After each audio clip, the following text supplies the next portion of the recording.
In this tutorial, I'm going to show you how to switch your camera angles during an animation. Now, there's actually two different ways to do this, and I'm going to show you both ways, but I'm going to show you why you might want to use one way over the other. So I just have this Blender logo 3D model right here that I'm going to use for the animation. I do have a free download of this on my Gumroad store. If you'd like to download that, you can just put in 0 there and then you can download that. All right, so let's first start off with the easiest way to do this. So what I'm going to do is press Shift A, and then I'm going to go down right here and add a camera. And then I'm just going to move where I want the camera to be, and then I'm going to press Control Alt Numpad 0, and that's going to bring the camera to where we are. And then I can just press G, double tap Z, and just kind of move this around to where I want. I'm just going to bring this to frame 1 here on the timeline. And then what I can do is I can click on this. And what this is going to do is going to automatically add keyframes when you transform an object. And we don't have to manually add them. So I'm just going to turn this on.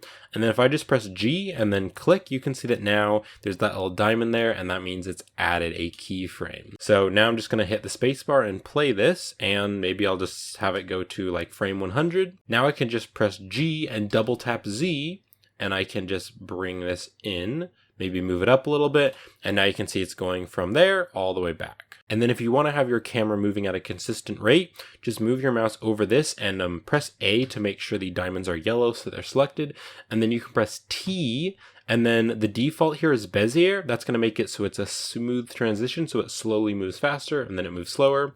I want to change it to linear, so it just moves from one point to the other. So I'm going to click on linear, and now when I play this, you can see that the camera's moving at a consistent rate. All right, so now how do I switch camera angles? Well, what I'm going to do is zoom way in here, and you can see that we're at frame 100, and I'm going to move one over by clicking on the arrow key and just move to frame 101. Then I'm going to press G to grab and basically just move it to wherever you want. You could also just move to wherever you want, and then I can press Control Alt Numpad 0, and that's going to bring the camera to where we are. So now you can see at frame 100 it's here, and then at frame 101 it's right here. Then I can just play the animation to wherever I want, and then again I can just move the camera to wherever I want. So this way of animating the camera is really easy to do, but there is a problem with it. If you have this motion blur turned on, then there's going to be a blur in between this frame and this frame, because you're actually moving the camera in 3D space. You can see at frame 100 it's right here, and then at frame 101 it moves over right here. And so there's actually going to be a little bit of a blur. Now, if you don't have motion blur turned on, then this is totally fine, but I usually like to have motion blur turned on. I leave it on default because it really makes the animation look more realistic. So let me just show you. If I just render this at frame 99, you can see it renders and that looks fine. I'm going to move over to frame 100 and render it again. And you can see that now you can see there's a problem. This is where there's that motion blur because the camera's transitioning between frame 100 and frame 101. Now let's go over to frame 101, render that again. You can see again there's the same problem. There's like this weird blurring. And when I render out the frames and play them, you can see there's just a couple little frames where something looks really weird, and that's that motion blur problem. So if you're using motion blur, then that's going to be an issue. So I'm going to show you a better way to switch your cameras. So what I need to do is I need to add multiple cameras and animate them individually. And then what I need to do is I need to do something that's called camera binding. And I need to tell it that a certain amount of frames is going to be rendered with one camera, and then more frames are going to be rendered with another camera. So up to a frame 100, I'm going to use this camera. So this camera is just going to zoom in. Then what I'm going to do is I'm going to either press Shift A and add a new camera, or I'm just going to press Shift D and duplicate this camera. Now this camera, it's going to already have the same keyframes because we have the auto keying on. So I'm just going to double tap A and make sure the keyframes are selected. You can see that they're yellow right there. And then I'm just going to press X and delete them. Okay, now I'm going to go into the camera by pressing 0. And you can see that when I do that, it's going into this camera, but we want to go into the other camera. So what you do is you make sure this camera is selected, and then instead of pressing 0 on the number pad, you press Control 0. And what that does is it now makes this camera the active camera. So you can see that little triangle up there. Now this one is transparent, But this camera, now the triangle there is black. So if the triangle is filled in, that's going to tell it that that is the active camera. So that's how you know. So now when I press 0, it's just going to go to this camera. So now what I can do is I can just move to frame 101 and I can just rotate this camera, move it around, just do whatever I want. You can see because we already had the auto key on, it automatically added a keyframe. And now I can just animate this camera. So I'm going to move to frame 200. And then I'm just going to rotate this camera up, maybe bring it over. All right, so now what I want to do is I want to tell it that this camera from frame 0 to 100 is going to be using this camera. And then after that, it's going to be rendering with this camera. So what you need to do is select the first one and then press Ctrl 0 so it becomes the active camera. And then I need to go to frame 100. And then what I'm going to do is I'm going to hover my mouse over the timeline and I'm going to press M, and you can see that M adds this little marker right here, and you can like click on it, drag it around. You can also just click it, make sure it's selected, and then press X and delete it if you want to delete it. I'll just press M and that'll add a marker. You can also click right here and then click on add marker, and you can delete the marker as well. All right, so I'm going to have this at frame 100, and then I'm going to move to frame 101.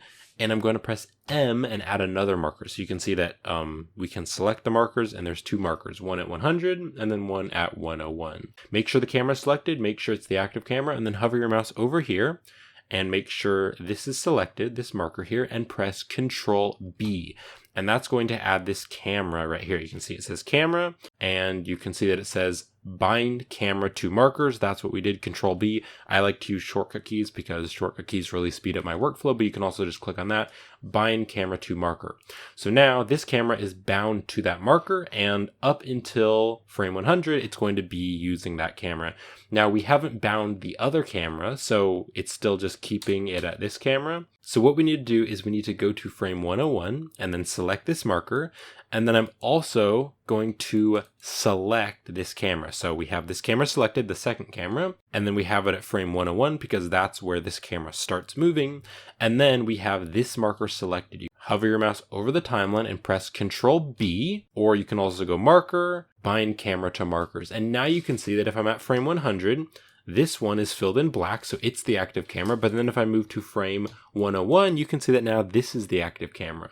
So if we go into the camera view by pressing 0 and play through this, you can see that now it switches. And then over here in Blender's video editor, I just threw in the rendered frames, and you can see that now that looks good. You can see that there's no motion blur issues. It just goes from this one and then directly to this one. So that's great. And you can see back over here on the layout, you can see that motion blur is turned on and we're not having that issue. All right, so that's how you animate 2 cameras. Let me just show you how to animate a third one if you want to keep adding more and more cameras.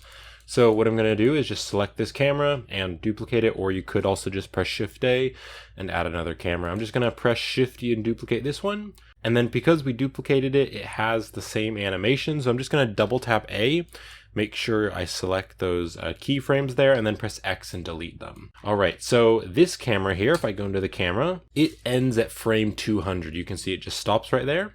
So what I need to do is at frame 201, I need to press M to add a new marker there. And then with this camera selected, the third camera, I'm going to hover my mouse over the timeline and press Ctrl B. And you can see now that up to frame 200, this one is the active camera.